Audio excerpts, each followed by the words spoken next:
what I'd like to do is, in the 30 minutes or so that I have with you today, I'll give you a little bit of a prelude. I'll try to go back in time and give you some of the information that we have available.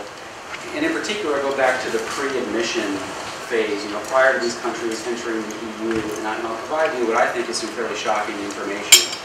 Next, I'll go over our view. It'll be my personal view as well as KPMG's, and unfortunately, it's as gloomy as PIMCO and David's view. Unfortunately, we don't see the situation getting any better in the future. And then next, I'll spend a little bit of time focusing on how the situation in Europe affects not only the U.S., but also U.S. companies. And then last, I'll give you a few examples of how many of our clients are either contemplating and or dealing with the European issue from a risk management standpoint. So with that in mind, in the interest of time, let me go through this a little bit quickly since, of course, you can't see it on the back left-hand side here.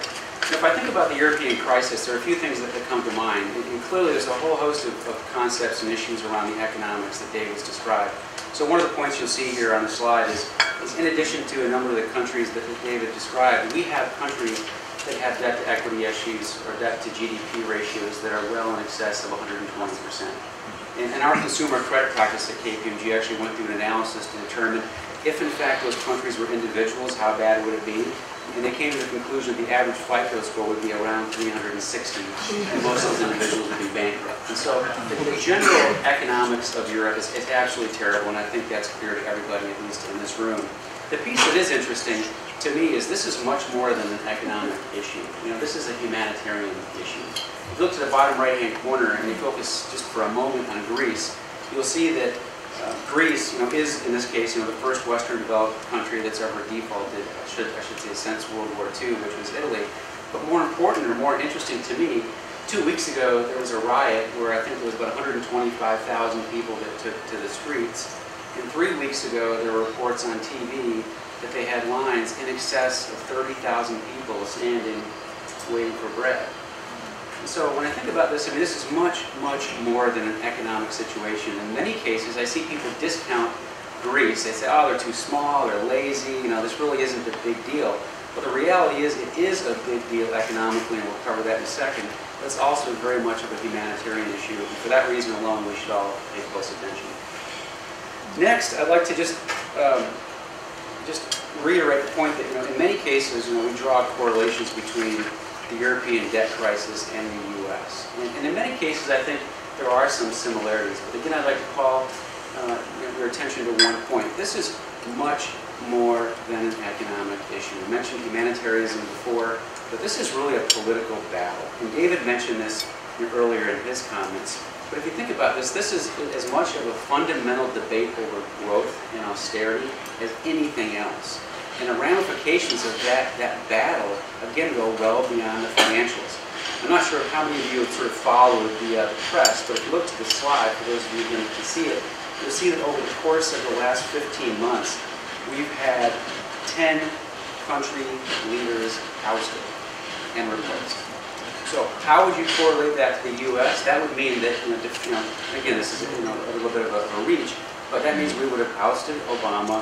We potentially would have added somebody else. We've ousted that person. We would have cut out governors and lieutenants of various states. And so it's a very big deal.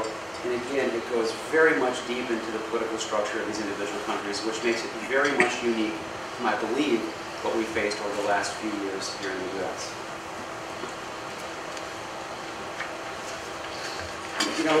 You hate to lose a good crisis. And I think in many cases we've benefited from, if nothing else, some new terms, the nomenclature coming from the Greek event. And I just put up a couple here. And in some cases, these terms are quite frankly pretty humorous. But in other cases, again, it really leads to the overall negative sentiment in the country and the regions, and also the seriousness of the nature of the EU crisis. So one, we hear this term called PIGS. Not a very favorable term, but it really reflects, really the worst of the countries, Portugal, Italy, Greece, and the like. In fact, there's one abbreviation of that term, which I'll cover in just a minute. It's called PIS. I don't know who created PIS, but what that is that's pigs without grease. So you'll see that term going around a few times. The euro, the potential Greek currency that would operate in parallel to the euro. The Grexit, the possible Greek exit from the Eurozone. One of my favorites, the Euro Geddon, which is very close to our 405 Geddon. And then the Acropolis, again recognizing a looming disaster in Greece. So if nothing else, a little bit of humor embedded in this crisis, although again I think it goes to the severity of the overall situation. Let me just take you to one point that I think is, at least from my perspective, very interesting. So in order to really understand where we are today, to understand the information that David presented, you really have to go back in time to the point at which each of these individual countries were contemplating admission to the Eurozone. And if you remember correctly, there was a treaty called the Maastricht Treaty, back at the onset of this process, which said in order to become a member of the Euro, all prospective countries have to qualify under three main criteria. And you can see them up on the slide here. They included government finance criteria, inflation rates, and exchange rates. Now, in the interest of time, I'll spend just a few minutes talking about the very first one, which was the deficit to GDP ratio and the debt to GDP. So, should we be surprised that we are where we are today? Our conclusion and our position is absolutely not. The slide shows the number of countries, actually each country is listed as an individual row, and their compliance with the admission process before they were admitted, as well as after admission. And what I've done is I've highlighted in red those cases where they either were not in compliance and or are not in compliance today. And you can see from the slide, prior to admission and during the admission process, 7 of the 17 countries did not qualify under the Maastricht Treaty. So the question is, why were they allowed into the EU? Was it a mistake? Potentially. We've also seen in the news in the last 2 months, Greece has actually admitted to falsifying its data for purposes of admission. It's actually gone back and restated its financials. So how did this happen? How did we, through the admission process, allow these countries that were clearly not qualified in accordance with these three criteria, how were they admitted into the Euro? It actually gets a little bit worse, but before I talk about that, if you kind of go back to some of David's slides and you compare and contrast his data to the criteria that were set forth in the treaty, you can see on this slide that 12 of the 17 countries did not qualify under the 60% debt to GDP ratio in 2011. Similarly, 11 of the 17 countries didn't qualify under the 3% of government deficit to GDP ratio. So the question is, who's in charge? Who's watching out not only for compliance with these defined policies, but who's actually controlling the fact that these countries have these astronomically terrible financial ratios? Well, if you look at the various bodies that are in place today, one is the ECB, European Central Bank, there's the EC, the Executive Committee, and then there's the IMF. Well, each of these entities have various authorities, and if you think through where their authorities are, again, you can see the little dots here, I'll send you these after the fact. The ECB is primarily an interest rate, inflation, and liquidity oversight body. The EC, while it claims it can set policy, the principal purpose of the EC is more legislative policy, not fiscal policy. You have the IMF, which is really a body there to establish some liquidity controls in the event of disaster. So the question is, who is in charge? The answer is nobody. Absolutely nobody. The best way that I characterize the EU today is really more of a geographic union rather than a fiscal policy union. Now, obviously, Europe has come to understand that they do have issues, and they put a number of procedures in place. One that I have listed here is called Other. They've enacted something called the Stability and Growth Pact. And that body is, in theory, given certain authorities to control many of the issues that we've talked about thus far today. But the reality is, as of today, it hasn't done anything, and it hasn't issued any violations and or penalties, and it hasn't set forth any mandates for corrective action with respect to those countries that are out of line. So, are we going to get better or worse? I would argue, by virtue of nothing more than the point that I just made, we will absolutely find ourselves in a worse place tomorrow than we have today. Just a couple more quick comments on the outlook. One, if you look at where we are today, you look at where we will be in the future, One good indicator is when you look to S&P, and you can argue whether or not S&P does an appropriate job of rating countries and individual counterparties. But be that as it may, the history would suggest that, as you can see here, that S&P has downgraded 12 of 17 Eurozone countries. And several of the countries, including Greece, have been downgraded upwards of 12 times. What's more concerning to me is that according to S&P, they expect, quote, significant and continued downgrades in the future. So that not only has a toll on the region as a whole, but it also goes back to David's point around liquidity.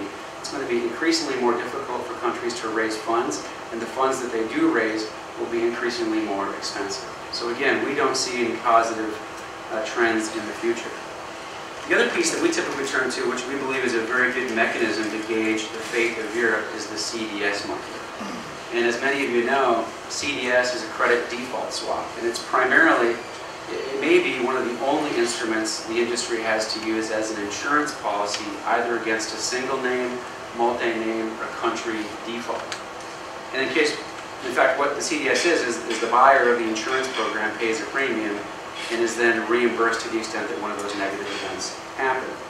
Now the spread that you can see here, you can see some squiggly lines, and the data really isn't all that important other than the trend itself. The spread primarily represents the premium required by the seller to compensate for any future event. And as the spread widens, that would suggest that the seller requires additional premium to compensate. And as the trend line goes up, it says that we should expect a continued degradation of credit quality. So, what happened to the CDS market? In this particular slide, I believe, is just for, again, the PIS countries, all countries without Greece, because by the way, if you were to add in Greece, it would all, the graph would just be completely skewed. But what this graph says is that not only are spreads widening, but spreads are getting worse. Again, further evidence that this trend is likely not going to end. If you look at that on an individual company basis, we took the top 10 Fortune 500 EU domiciled companies and plotted their CDS curves. And as you can see, actually you probably can't see, but about April of this year, the CDS spreads began to come down. Why?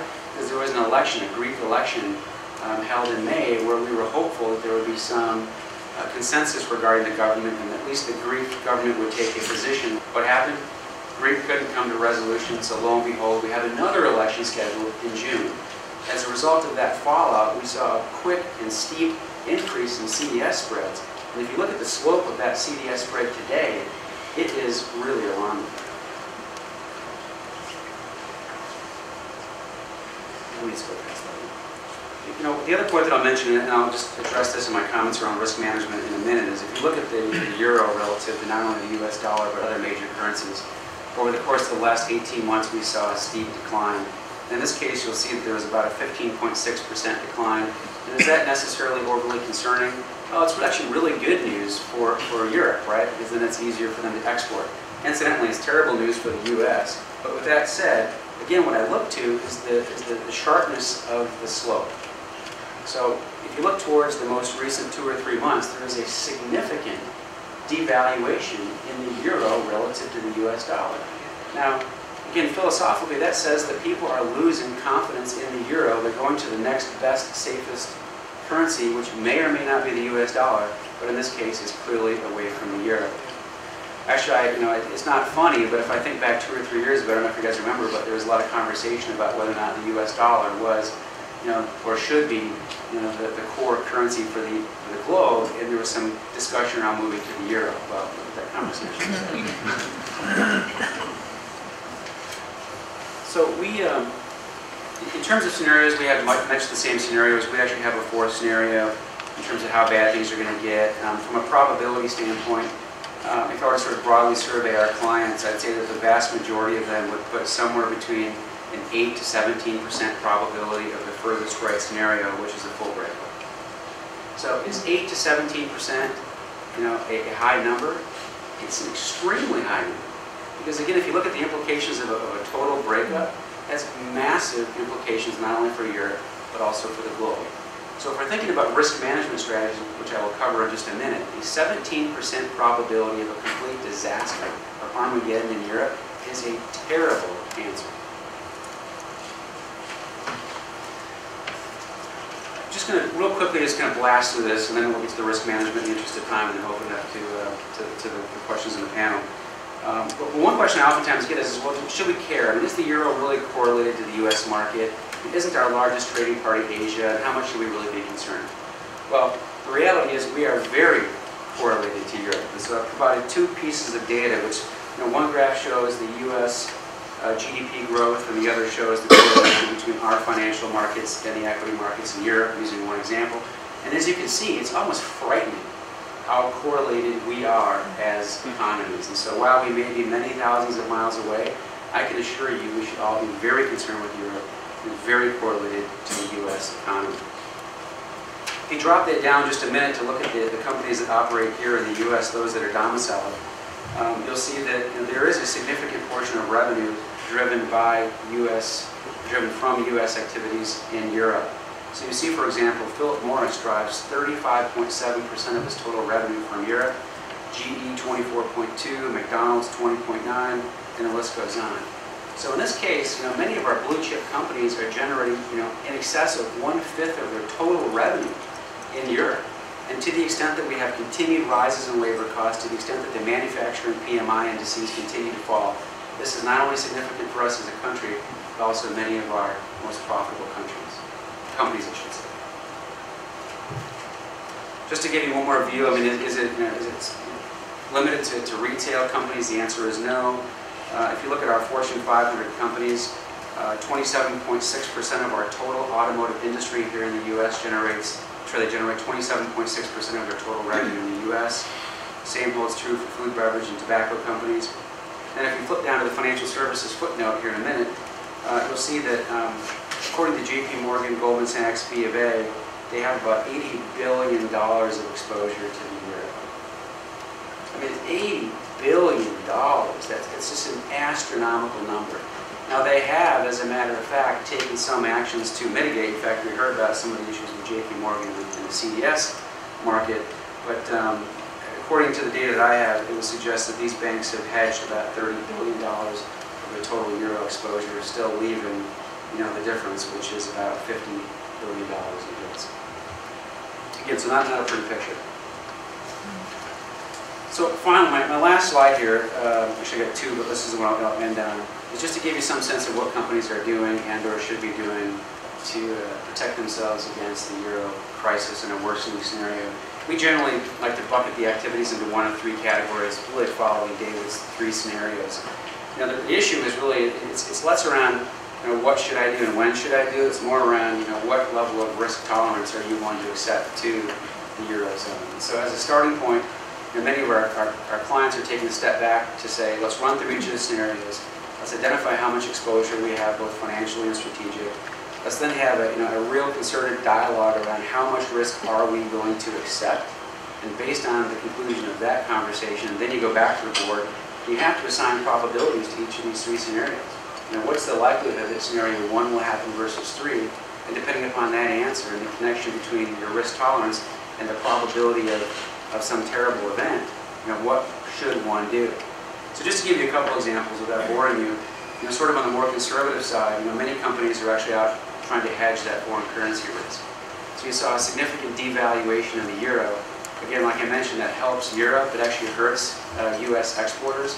So to the extent that your margin is highly correlated to currency rates, it would be a prudent exercise to at least hedge some, if not the vast majority of your currency on a product basis. 2, diversify funding mix. This is public knowledge, but Toyota issues European notes in Europe and Australia and various parts of the country. And it's in the process now of shifting the issuance of debt denominated in euro to other countries within the globe. So that's another activity that many companies are taking. Probably the easiest is to modify your contracts. If you kind of work your way into Armageddon status and all of your contracts in Europe are denominated in euro, you should at least rethink the currencies that your contracts are denominated in. If nothing else, you ought to be looking at your netting clauses, cross-currency, cross-functional netting.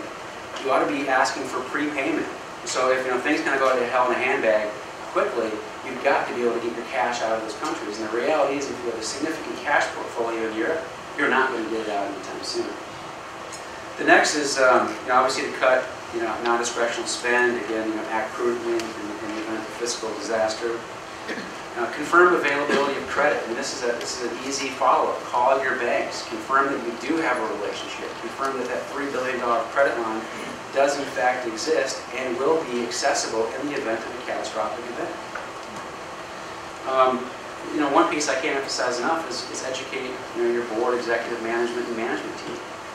This should be a top priority in terms of a board level educational discussion. You have to at least understand the order of magnitude and the strategic implications associated with any one of these three events.